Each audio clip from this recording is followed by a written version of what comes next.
Next है financial control यानी वित्तीय नियंत्रण. Mentioned earlier, the financial resources to employ the program of the government are guaranteed through the budget and preparation and presentation of budget for the approval of the legislative and constitution obligation of the government. The obligation allows the legislature and exercise control over the purse and steering of the government. The legislature may refuse to grant resources to the government. The solemn happiness because the government ordinarily enjoy support of the majority in the parliament system and nevertheless before granted money of the Lok Sabha and discuss the reason for which the government require money. It can require into cases of misuse of funds of the basic of the report of the comptroller and editor general and public account committees, but the legislative control is not any aimed at the financial property. The legislative is concerned about the policies of the government and that are reflected in the budget. The third financial control, the legislative control is the policy of the government. इसका meaning ये होगा कि जैसा कि हमने कहा जा चुका है कि गवर्नमेंट के जो कार्यक्रम होते हैं या प्रोग्राम को लागू करने के लिए हमें फाइनेंशियल रिसोर्सेस की व्यवस्था या बजट तैयार किया जाता है. अब पार्लियामेंट की स्वीकृति पर बजट बनाना या उसे पेश करना या गवर्नमेंट के द्वारा ये गवर्नमेंट की रिस्पॉन्सिबिलिटी होती है. इसी कारण लेजिस्लेटिव या एग्जीक्यूटिव का जो खजाना है इसके ऊपर भी कंट्रोल रखने का एक अवसर मिल जाता है. एग्जीक्यूटिव इसके ऊपर कंट्रोल रखती है. तो गवर्नमेंट के लिए रिसोर्सेज स्वीकार करना या फिर लेजिस्लेटिव या बिल मना कर सकती है.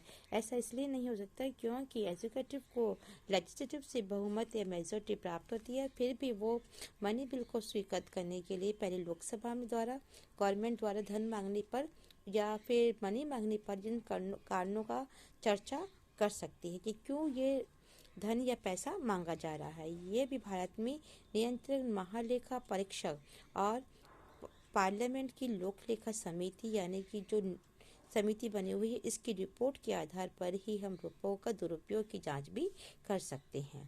इसके ऊपर नियंत्रण भी लगा सकते हैं. नेक्स्ट है आपका no confidence motion.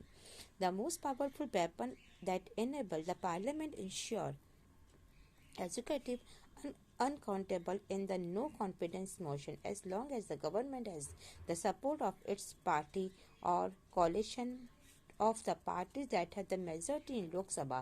The power of the Lok Sabha House is dismissed in government, and government is facilitation rather than real. However, after 1989, the several governments have been forced to resign due to the lack of confidence of the Lok Sabha. Each of these government lost of the confidence of the Lok Sabha because they failed to retain the support of their coalition partner. कि अविश्वास या no confidence कि parliament द्वारा executive को represent बनाने के पीछे एक शक्ति या पावरफुल हथियार नो कॉन्फिडेंस प्रस्ताव है. लेकिन जब गवर्नमेंट को अपने पार्टीज के ऊपर या फिर अपनी कोalition पार्टीज का मेजोरिटी प्राप्त हो तब ये गवर्नमेंट को हटाने की सदन की सबसे बड़ी एक पावर के रूप में पावर को भी कम करना एक कल्पना ज़्यादा हो सकती है. 1980 के समय हमने देखा कि जिस समय हमारी सदन के अंदर नो कॉन्फिडेंस के कारण अनेक गवर्नमेंट को अपना रिजाइन देना पड़ा. इनमें से प्रत्येक गवर्नमेंट जो थी वो लोकसभा के प्रति या लोकसभा में अविश्वास को बनाए रखने के कारण इन कोalition गवर्नमेंट का साथ इनको छोड़ना पड़ा. Thus, the parliament can effectively control an executive and ensure and response government. It is however the important for the impose that the adequate time at the disposal of the house. The member of the interest in decision and participate effectively and their willingness to compromise along the government and opposition in the last 2 decades that has been the guarantee graduate discipline in session of the Lok Sabha and state legislative assembly and time spent or debate.